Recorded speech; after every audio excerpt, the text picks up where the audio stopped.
Bigat-bigat naman nito. Ako po.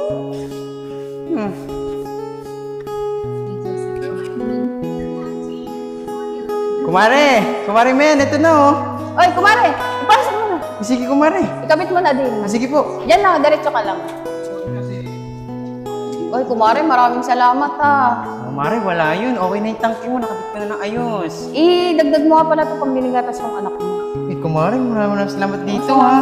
Siya nga pala, kumare, baka may alam ko dyan na didiscard ko bang pera para naman may pambili pa ako ng gatas. Tama-tama, buti nagtanong ka. Yung kumari ko dun sa may hulo, yung stainless na gate na malaki dun, naghahanap din yun ng maglilinis dun. Sabihin mo lang, pinapunta kita. Tama-tama, kumare. Doon sa may malaking stainless. Mare, alam na alam ko yun. Oo, sige. Sabihin mo na lang, pinapunta kita dun. Sige, Mare. Maraming salamat, kumare. Salamat. Ingat. Bye-bye.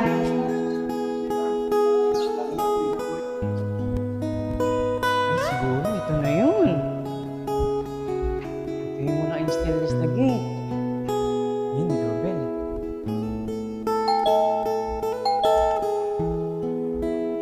Saglit lang.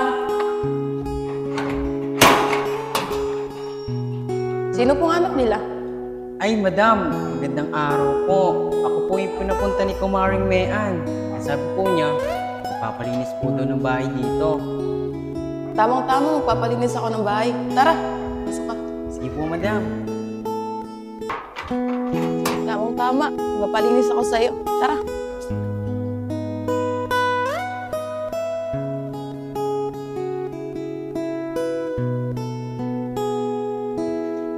Nice. Paano ma'am? Maraming salamat po ha. Wala yun. Sa susunod, papatawag kita kay Kumaring Mayan para maglinis ulit dito sa bahay. Ito na, mabayad ko sa'yo. Naku ma'am, maraming salamat po dito. Malaking tulong po to, pambili po ng gatas ng anak ko. O paano po ma'am? Mauna na po ako. Sige, hatid na kita sa labas.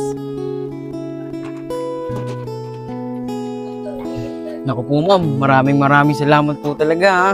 Sana po, wag po kayo madadala sa akin. Wala yun. Sa susunod, ipapatawag ulit kita kay Kumaring Mayan. Sige po ma'am, maraming salamat po. Mauna na po ako. Ingat ka. Ako, ayos to. Matutuwa nito ang mahal ko. Nakabili ako ng gatas. At saka pagkain namin dalawa.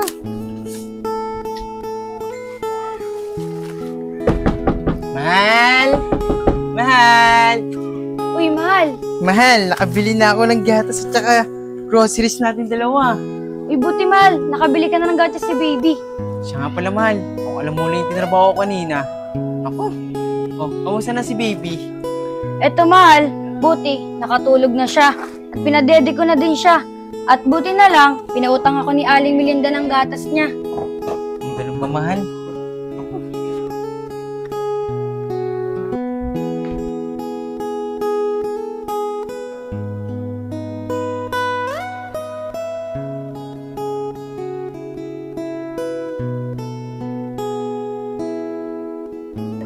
Mga tol, alam nyo, sa totoo lang, naasar na ako kay Mang Alin eh. Mga tol, namumuro na nga sa akin yun si Mang Alin eh. Pero mga tol, sigurado ako, hinahanap tayong tatlo nun. Mga tol, may plano ako. Pag dumating dito si Mang Alin at hindi na naman niya tayo pinainom, gulpin na natin siya.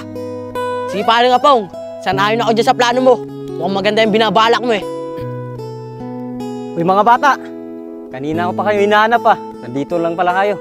Mang Alin, alam na alam mo talaga kung saan kami hahanapin. Bakit? May pampainom ka ba ulit sa amin? Apong, Yayag, Oscar, pasensya na kayo ah. Hindi pa kasi tinawagan ng trabaho namin ni Parinchano, kaya di ko kayo mapainom ngayon. Ah, ganun ba Mang Alin? Eh ano pang ginagawa mo rito? Eh wala ka palang pampainom sa amin eh. Alam nyo kayong tatlo, mga mukha kayong pera.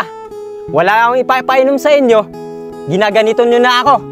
Bahala kayo sa buhay nyo, wala namang pakialam sa inyo.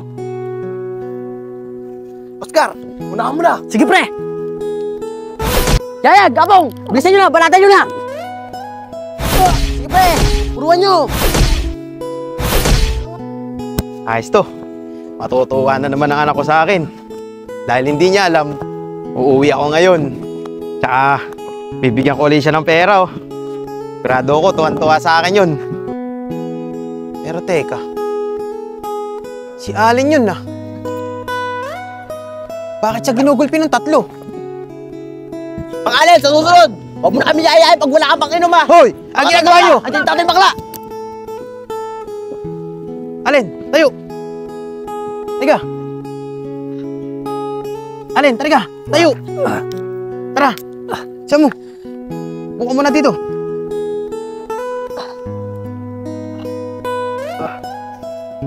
Allen, ano ba nangyari? Bakit binabanatan ka ng 3? Di ba kayo lagi magkakasamahan?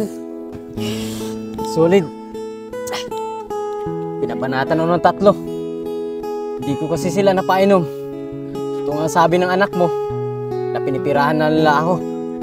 Allen, susunod kasi, pipili ka ng taong sasamahan mo at hindi yung peperahan ka lang. Kaya nga Solid, sisisi na ako ng sobra.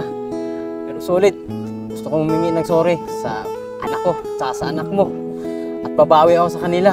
Sana, mapatawad nila ako. Hindi ganun kadali yun, Allen eh. Pero, sige, tara, kasamahan kita. Tama-tama, pauwi na rin ako doon. Kausapin mo sila na maayos at sigurado ako, papatawarin ka naman siguro nila.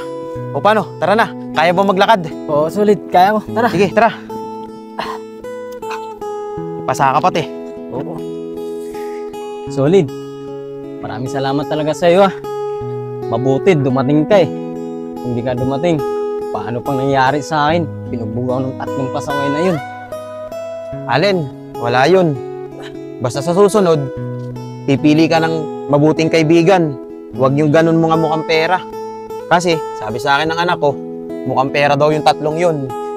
Solid, sa tingin mo, kaya pa ba ang patawarin ng anak ko? Si Shane, saka yung anak mo na si Iver? Sa lahat ng mga kasalanan ko? Mapapatawad ka naman nila, Allen. Kasi yung anak ko naman, mabuti yun. Pinalaki ko na maayos yun eh. Sige, kakausapin natin sila. O paano? Tara. Tara.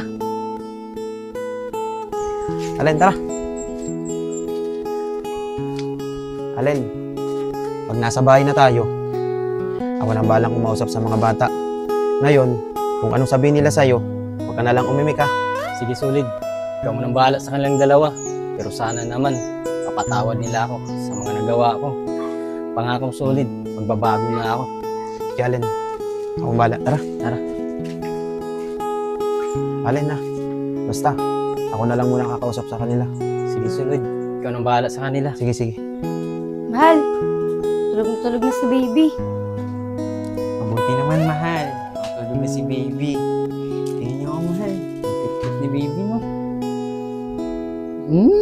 Manang-mana talaga sa mami niya. Mami, kapares na mata mo. Ber, anak! Mami, Hi, Ber! si tatay. O, tay! Bakit po bigla ng pag-uwi niyo? Sana naman po, tay, nagsabi po kayo sa akin na uuwi po pala kayo. Di sana po nakapagluto po ako ng pagkain. Oh, siya nga pala, tay. Bakit po kasama niyo yung tatay ni Shino walang kwenta?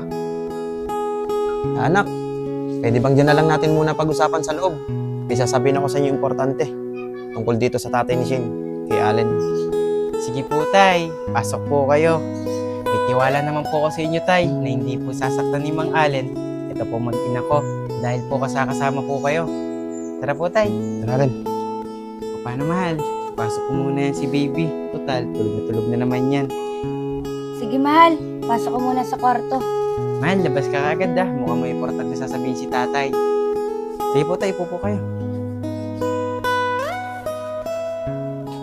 O, tay, kamusta na po kayo? Kayo po talaga, tay. Ugali niyo na po talagang umuwi na hindi po nagsasabi sa akin. Paano, tay? Paghahain muna po ito ng pagkain. Pasensya na po sa ulam, ma. Dilata lang po ang ulam namin. Di anak, huwag na. Bago ako pumunta dito, kumain na ako sa labas. O, paano, tay? Ano nga po pala yung sasabihin yung importante? Anak, pasensya ka na.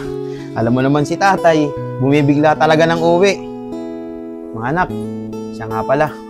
Yung sasabihin ko sa inyo, bago ako umuwi dito sa atin, nakita ko kanina, si Allen.